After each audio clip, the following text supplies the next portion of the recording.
Makes You Wanna Holler by Nathan McCall. Chapter 36, Running. I stayed mad so much about one thing or another that I felt at times like I'd explode. I began to wonder how long I'd last in the white mainstream. The racism at work never ended. I could feel it in exchanges with whites all the time. It was always there, just below the surface, and it took a toll on me.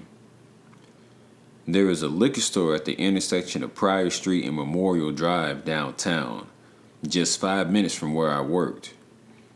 Every evening when I drove past the same store after work, I see 20 to 30 down and out brothers hanging around on the side of the building, bumming coins to buy some brew.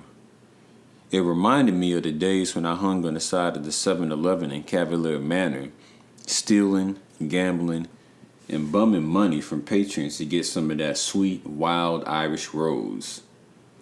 Some evenings, when I was really feeling low and wonder how long I would last in the system, I'd ride real slow past the liquor store and reminisce about the old days at home, the camaraderie I enjoyed and the warmth I felt, even when we were standing in the cold.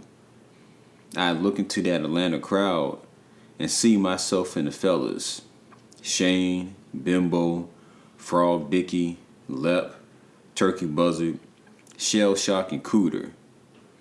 I'd look at the guys outside the liquor store and long for the days when life seemed so simple, when I was far away from white folks, as far as the end of the universe.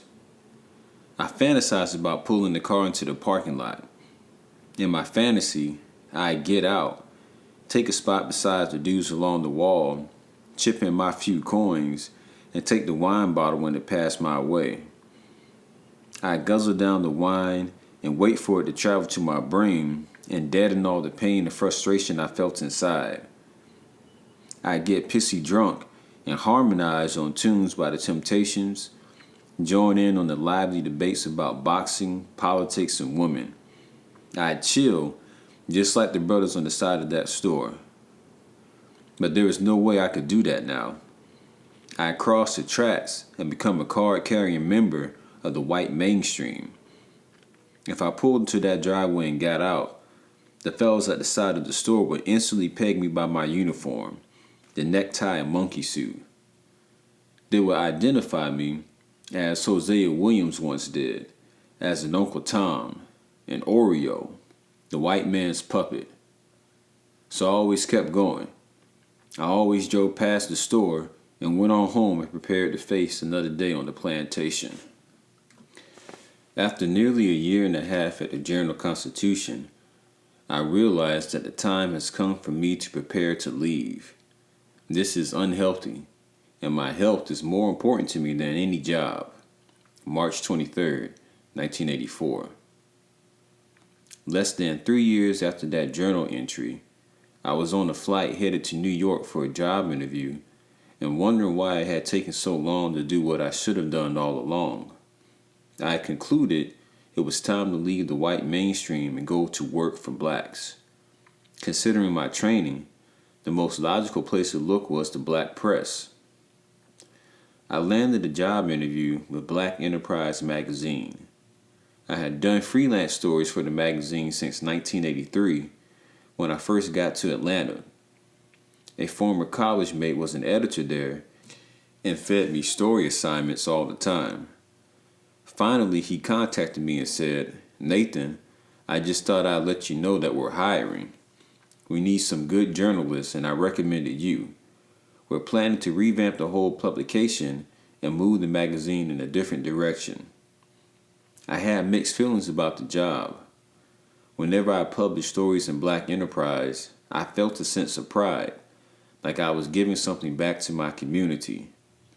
But as time passed, I began to suspect that the publisher was more concerned with using Black Enterprise as his personal organ. Whenever I wrote personality profiles that alluded in the slightest way to controversy involving prominent blacks, those pages were cut. I got tired of writing one-sided fluff pieces suggesting that all was well in Black America when I knew that that was untrue. And then there was the issue of money. Everybody knows the black press pays a lot less than the white-owned media. I'd have gladly taken a pay cut to get some purpose to my work and some peace of mind. But with a wife and children, there were limits to how low I could afford to go. Before leaving for the interview, I devised a proposal. I'd take a pay cut if they allowed me to work from Atlanta, where the cost of living was lower. I got to New York and went to the magazine's offices. There was a usual battery of interviews. Then came time to talk to the managing editor, a smart, easygoing woman whom I had worked with on stories before. After we got the small talk out the way, she went to the point. Yes, she said, they were planning to make some editorial changes to revamp the magazine. No, she couldn't give me any assurances about the direction of the magazine. And then, on the issue of pay, the most we can give you is $25,000 per year, and you would have to move to New York. I was shocked. That was much less than I was making in Atlanta. With a family, that would be like committing financial suicide. Disappointed, I turned them down. I returned to Atlanta determined and desperate to find a way out of the system. I looked into every option that crossed my mind. I contacted the publisher of the local black weekly, the Atlanta Daily World, to talk with them about working there. I talked with some of my old college colleagues about us starting our own newspaper. Like Karoon, my old buddy who grew dreadlocks and moved to California, I desperately wanted out of Babylon. I even looked into the possibility of moving to Africa to start a new life. Years before, when I was about 3, our family went to live in Morocco, where my stepfather was stationed in the Navy. I was too young to appreciate the experience of living in North Africa, but I remembered that my brothers and I loved it there. My parents did too. They said it was the first place they'd ever lived where they didn't have to enter through back doors and heed whites-only signs everywhere they went. They liked it so much that they tried, unsuccessfully, to get an extension of my stepfather's tour of duty. We left after 2 years and returned to Norfolk in 1959.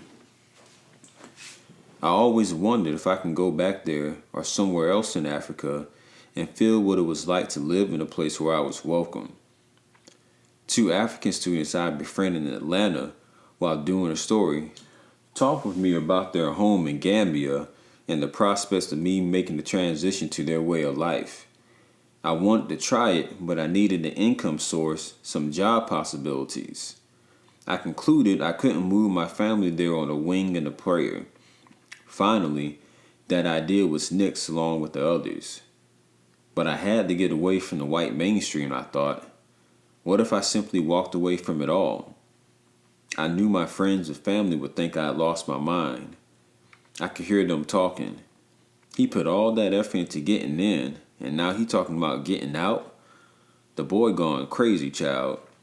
Had a good job working for white folks, and he walked away. He ought to be shot, hard as jobs are to come by these days. I couldn't help it if they wouldn't understand. They didn't see all the energy invested in the draining battles fought at work around issues of race. When I first went into the system, I assumed, like many blacks, that whites could be won over if I proved myself. Once they worked with me and realized I was just as smart and skillful as them, they would drop the racist assumptions they used to justify holding me and other blacks back. But I saw now that racism ran deeper than a few misconceptions. I realized I could spend a lifetime trying to prove myself and nothing would change. That period of searching for an alternative was rough for me. I had the feeling of driving a car running on empty, searching frantically for a filling station, fearing that I would run out of gas and wind up stranded on some deserted road. For the first time in a while, I was very uncertain about my future and insecure. I felt like they said in the old song I used to hear, nowhere to run, nowhere to hide. Stanley showed up in Atlanta all of a sudden one day, tired from the 11-hour drive from Portsmouth. He hadn't even called anybody to say he was on his way. It turned out that he shot someone in Portsmouth over a drug debt and needed to lay low until things cooled down. Chip, one of my homeboys who lived near me, brought Stanley by the house. "I need a place to chill until I can find my own spot," Stanley explained. "Can you put me up for a while?" I bought a house by then, and it had become sort of a way station for struggling relatives and guys from home who came through needing a hand. "Sure, man," I said. "No problem. No problem at all."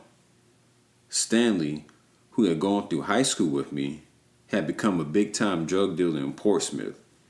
We hadn't hung out together, but I usually saw him or heard about him whenever I went home to visit. Whenever he cruised past the hangout spots in Cavalier Manor, the swimming pool or the 7-Eleven, the dope fiends got real excited and tried to flag him down.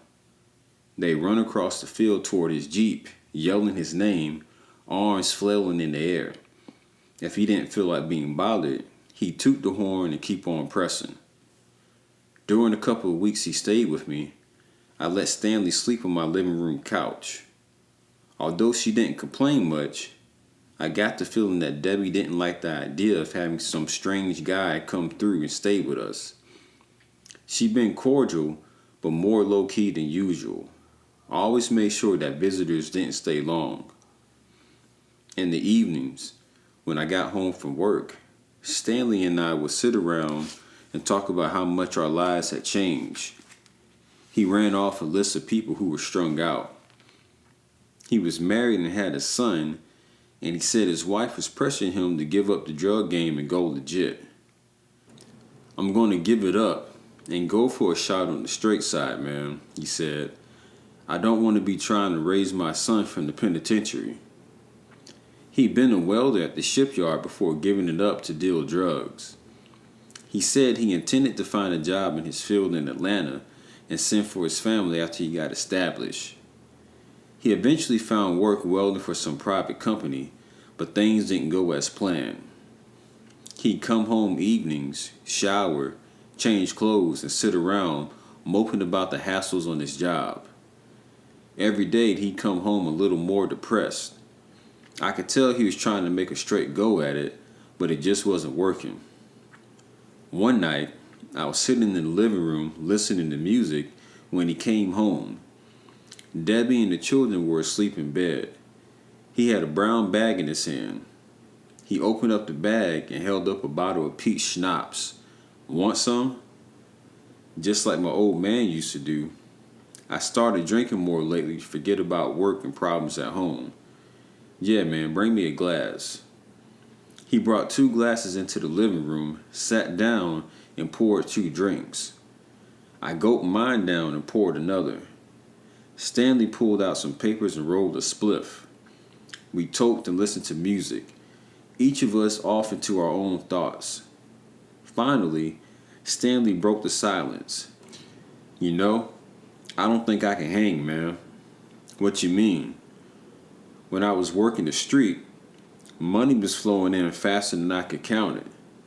Now I'm getting paid twice a month, and these white folks act like they doing me a favor by paying me for the work I do. I can't do this, Holmes. This just ain't my thing no more." I understood. Once he had the taste of being his own boss, it was hard for him to go back to work for somebody else, especially somebody who was giving him a hard time. "So what you going to do, man?" I asked him. "I'm going to do some dealing here in Atlanta for a while, then maybe go back home and take it from there." I remained quiet. It's strange how the logic shifts when the mind is desperate. The logic still functions, but it switches completely to another track. I thought, maybe Stanley's on to something. When he was self-employed, he was independent, free. He had been disciplined. He bought a couple of houses and had some money stashed. All he had to do was stay one step ahead of the man. In a way, it seemed that cats like him were smarter than the rest of us. They saw the handwriting on the wall. The choice was clear: the system or the streets. They knew there was no need for trying to blend into the system. All of us were aware that working in the system carried a price, humiliation on some level. We shared the lingering fear that the racially integrated work world, with its relentless psychological assaults, was in some ways more perilous than life in the rough and tumble streets. At least in the streets, the playing field is level and the rules don't change. I wondered, what if I could make enough money to get out of the system for a while and clear my head? I looked at Stanley through a thin haze of smoke. You think I can make some money doing this? I could tell he was surprised. Here I was supposedly with a good job and doing well. All the fellas at home on the streets talked about how well I was doing in the white folks' world. Now I was talking about backtracking into the life. At first, Stanley seemed puzzled, but I think he understood. The system is the system, no matter how good it seems. Yeah, man, he said, there's big money to be made. Not long after our talk, Stanley started making the rounds in Atlanta and got his own spot. Within several weeks, he knew more people than I had met there in a couple of years. A few times, Stanley paid me to let him leave his stash in my place and send a few people there to make pickups.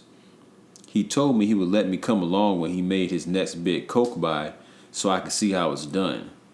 Although I had sold reefer and acid once, I knew nothing about handling cocaine. One day, he came by, picked me up, and took me with him to a house in southwest Atlanta. It was a rambling ranch-style brick house in a neighborhood where you wouldn't believe anything illicit was going on. A guy called Benny answered the door. We went inside. The lights were down low. It was like deja vu. Besides Benny, there were two guys and a woman. I knew what that was all about. They were the parasites. They were the ones who had no money to buy it themselves. They hoped to benefit when the sampling started. We sat around talking and listening to music in a large open area that included the den and the kitchen. The druggies had that impatient look on their faces, that anticipation that sooner or later somebody's going to light up and they'll be right on hand when the pipe is passed. Billy pulled out the cocaine for Stanley to test. Stanley examined it warily. Working with the precision of a chemist, he poured the powdery stuff into a test tube, added a pinch of baking soda to harden it, then added some water, which he measured carefully.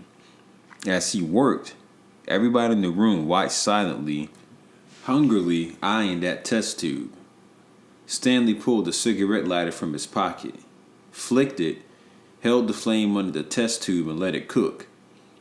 He added a few drops of cold water and shook the gluey substance in the tube until it hardened into a rock. When shaken, clanged the sides of the tube. He then took the rock out and placed it in a pipe. Stanley took a long, hard drag from the pipe, then passed it to me. Inhale slowly, man, then hold it in. I inhaled, but it didn't work. No, man, inhale it slowly, then hold it and work the hole in the pipe. I glanced around the room at the others. They looked anxious, irritable. No worse sight to a junkie than seeing good drugs wasted. Clumsily, I tried one more time, then passed the pipe along to the next man. They passed it around the room, each one careful not to hog it too long. When it was all gone, everybody sat back in their seats, glassy-eyed, soaring. At some point, the woman got up from her seat and crept over to the counter where Stanley had cooked the stuff. She studied the countertop carefully, looking for particles of cocaine that might have dropped. Dazed, she seemed to have forgotten that anybody else was in the room. She ran her hands slowly, carefully across the top of the counter, then leaned down until she was eye level with the countertop. Then she swept her hand across the counter again, gathering particles on the piece of paper. She found only a few white particles, but she walked away from that counter smiling triumphantly, like she struck gold and sat back down. The whole scene reminded me of the madness I'd known years before. It made me think hard about what I was about to get into. I learned something important about myself in that moment. I learned I couldn't return to the life even if I wanted to. The brutal harshness of that world conflicted sharply with what I had become. How could I return to that, given all that I learned about life and God over the years? How could I deny that knowledge and live with myself? No. No matter how rough times were in Babylon, I had to give in to what I knew was right. Thinking about all that, there was only one thing left to be done. I looked at Stanley. I'm ready to ride, man. He glanced at me, then flashed a knowing grin. Okay, boss. He completed his transaction and grabbed his jacket. Benny walked us to the door. When he was sure he was out of earshot of the others, he said, "We're going to freak this skank when her head gets bad. You sure you don't want to get a piece of that?" I've never been more certain about anything in all my life. I said, "Nah, man, I gotta go." I walked out of that world and never looked back. Okay, we reached the end of another chapter, and we are coming closer to the end of this story, and it makes me want to holler. My main thought at the end of this chapter is that I don't remember where I read it or who I heard it from, but it's this saying that he who angers you controls you. And again, that saying is he who angers you controls you. Because anger is not an emotion that ordinarily people like to feel. Unless you Goku trying to turn Super Saiyan, it's an annoying emotion. And I'm of the belief that we should always be in control of our emotions. And if something or someone is making you feel something that you don't want to feel, you have to master that. And that's something that Nathan McCall is going to have to learn to do. Let's see if it happens in this book or not. But white supremacy, this white supremacist system that we find ourselves in, and the current one he found himself in at the time, is something that really occupies a large portion of his mind. And I really think that's how the mind control works. Like this white supremacist system is set up to where ideally they'll have you thinking about them and what they're doing the majority of the time. It makes them seem like they're greater than what they are. So you take that focus off of yourself and what you're able to do, and you put that energy into thinking about them and being upset about all the unfair practices. And don't get me wrong, there are plenty of unfair practices and events and things that happen. But by shifting that focus back into ourselves, I think that's a subtle way to change that system. And I've talked about it on my channel before, just the power of the mind and focusing it and how you can make changes happen. So just as a thought experiment, I really feel like we could think white supremacy out of existence. And my idea is at some point in time during your day or during your meditations, just imagine a world with no white supremacy and how that would make you feel. Imagine it, a world with no white supremacy, none of these systems put in place, and what you would do and how you would feel operating in a world like that. And when you have that feeling in your mind and you're really feeling it, you can visualize it, hold on to that feeling throughout your day and watch how things change. We can see like this system is changing now as more and more of us become conscious and aware of different things. Like I said, as we put that energy back into ourselves, this system can't help but to change. This universe responds to the vibrations of our minds. So the things that constantly stay on your mind. That's why you're always going to see some type of black trauma porn. You're going to see a black person getting shot, a black person getting brutalized. You're going to learn about some new racial injustice. But that's all designed to keep you thinking about them and not thinking about yourself. We have to learn to put it in a balance. Or at least that's what I believe. Let me know what you think in the comments below. And as always, thank you guys for tuning in. I appreciate you. I'll see you in the next chapter. And make sure you hit that link to get my ebook. Free your mind to have peace of mind. Peace. I'll see y'all next time.